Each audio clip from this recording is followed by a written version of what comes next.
Hello everyone, welcome to my channel.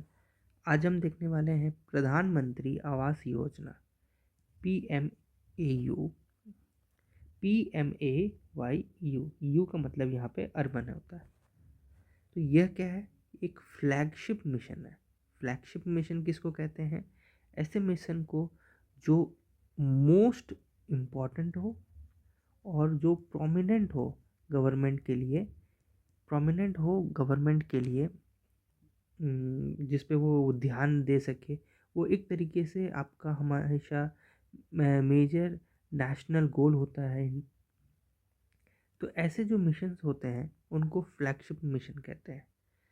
Government of India जो है इसे इम्प्लीमेंट करती है ministry of housing and urban affairs के द्वारा। तो ये है आपकी एक तरीके से नोडल मिनिस्ट्री है जो ध्यान रखती है इस चीज़ का। यह लॉन्च हुई थी 25 जून 2015 में। इसका गोल था कि housing for all in urban areas by 2022 तक। तो यह जो अब हमारा योजना है, ये इसको अब एक्सटेंड कर दिया गया है। इसका इसका 2.0 वर्जन लाया गया है। यह आया था आपको जून 2024 में। जो हमारे फाइनेंस मिनिस्टर है सीतारमन जी, उन्होंने इसे अनाउंस किया था 2.0 जून 2024 में। तो इसका ध्यान रखेंगे, ये एक्सटेंड हो गया, इसका अब नया वर्जन आ गया। पर्पस क्या है इस योजना का? कि अफोर्डेबल पक्का हाउसेस हम प्रोवाइड कराएं ऑल एलिजिबल अर्बन फैमिलीज़ को। रूरल भी इंक्लूडेड होते हैं, बट यहाँ पे अभी हम अर्बन की बात कर रहे हैं। Among the EWS economic weaker section. LIG का मतलब होता है लो इनकम ग्रुप। MIG का मतलब मिडिल इनकम ग्रुप। तो यह ऐसे कैटेगरीज जो हैं इनको इंक्लूड करना है। और साथ ही स्लम डवेलर्स जो बहुत ही लो इनकम ग्रुप से हैं, स्लम डवेलर्स हैं, उनको भी इंक्लूड करना है। इन सब को हम अफोर्डेबल पक्का हाउसेस प्रोवाइड कर पाए। तो आगे हम इसका इम्प्लीमेंटेशन और कवरेज देखते हैं। सेंट्रल गवर्नमेंट ने प्रोवाइड किया है फाइनेंशियल असिस्टेंस किनको? स्टेट/यूनियन टेरिटरीज़ को और सेंट्रल नोडल एजेंसीज, यानी कि जो ministry of housing and urban affairs के अंदर जो डिपार्टमेंट्स वगैरह हैं, जो भी सेंटर में है, इस स्कीम का इम्प्लीमेंटेशन और जो भी ऑपरेबिलिटी है उस सब जो ध्यान रख रहे हैं। तो आगे जो है इन्होंने जो कवरेज है इनका, यह एक कवरेज है 1.12 करोड़ बेनिफिशियरीज। हालांकि ये डेटा आपको 2015 वाले से मैच करता है। हालांकि अभी जो 2024 में 2.0 आया है, 2.0 में भी 2.0 में भी आपको ऑलमोस्ट 3 करोड़ बेनिफिशरीज दिखाए गए, जिसमें कि 1 करोड़ अर्बन में है। तो ऑलमोस्ट सिमिलर डेटा है। ये 1 करोड़ बेनिफिशरीज हैं 2024 में भी।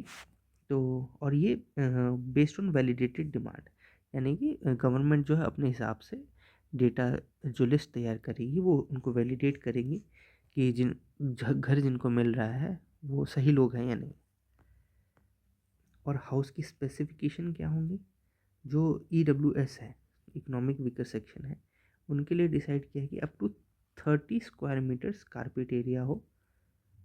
उन मिनिमम है, ये मिनिमम साइज़ की at least 30 square meters carpet area तो हो।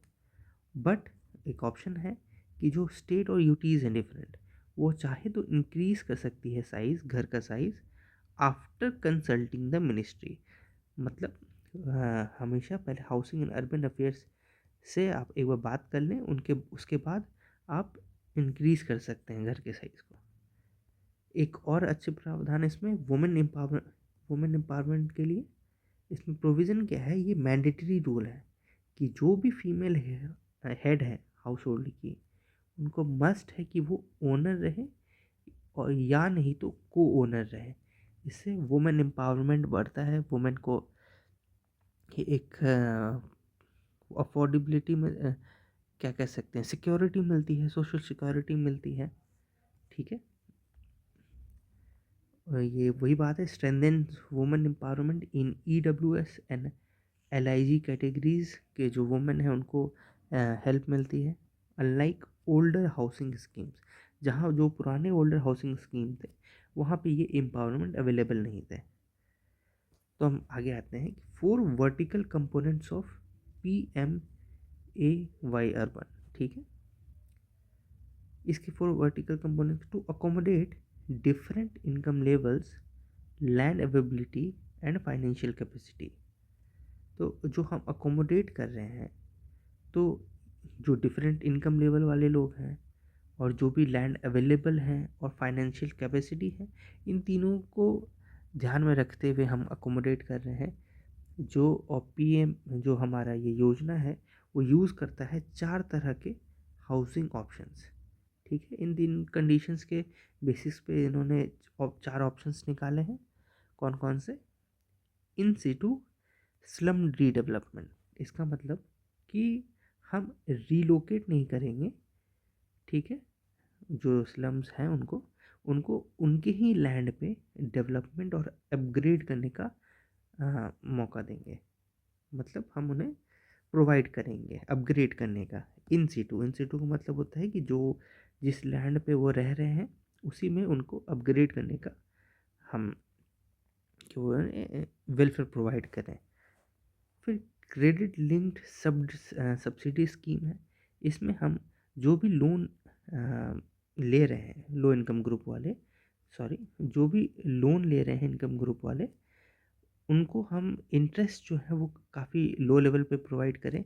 जैसे कि 6.5 आपका शायद मिडिल इनकम ग्रुप का है, और फिर और ये घटता जाएगा, फिर 4% लो इनकम ग्रुप का।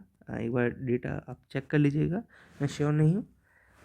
तो ऐसे करके आपके जो लोन के इंटरेस्ट अमाउंट है उनको हम डिक्रीज़ करते हैं ताकि वो अफोर्ड कर सकें घर को।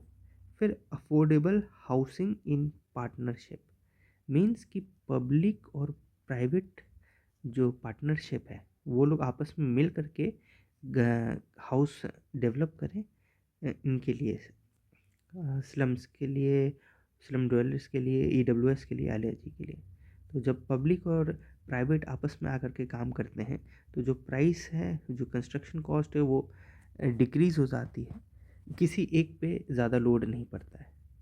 तो इसलिए और हाउस अफोर्डेबल हो सकते हैं, हो जाते हैं बेसिकली। और जो फोर्थ है हमारा beneficiary led house construction enhancement.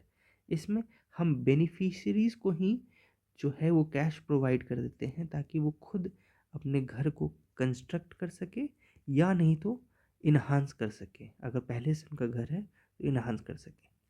एक और है 2024 में एक और प्रावधान लाया गया है जिसमें हम रेंटल ऑप्शन भी लेकर के आए कि जो हम वीकर सेक्शन है वो हाउस चाहे तो रेंट भी कर सकते हैं। तो ये था आपका प्रधानमंत्री आवास योजना अर्बन। होप आपको सब अच्छे से समझ में आ गया होगा। Thank you. और अगर आपको कंटेंट पसंद आया तो प्लीज़ लाइक करें और शेयर करें और सब्सक्राइब। Thank you.